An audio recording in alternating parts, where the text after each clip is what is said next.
Welcome to Penrose Learning, where we make understanding easy. In this video, I will explain how to open your Nissan Sentra gas door. To begin, locate the fuel door release lever inside your vehicle. It's typically found on the floor near the driver's seat, often beside the hood release. Pull this lever firmly upwards.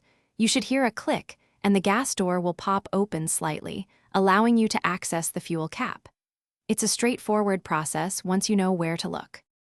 If the internal lever doesn't work, don't worry, there's a manual override.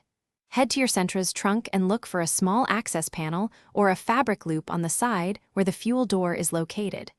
Gently pull this loop or cable. This action directly releases the latch mechanism, allowing you to open the gas door from the outside. This is a handy trick if the primary release ever malfunctions. Sometimes, the gas door might seem stuck.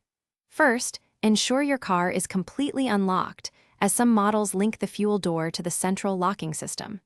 Check for any debris or ice around the door's edges that could be preventing it from opening. If it feels stiff, a small amount of silicone lubricant on the hinge can help. Avoid forcing it, as this could damage the mechanism. To keep your gas door functioning smoothly, regularly clean the area around it, removing any dirt or grime that could interfere with the latch.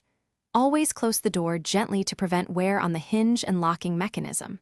Remember, proper care extends the life of all your car's components. Also, staying hydrated is key, so check out the Owala water bottle link in the description, along with other great deals. Thanks for watching. Thanks for watching. If this was helpful, leave a like and consider subscribing. See you next time.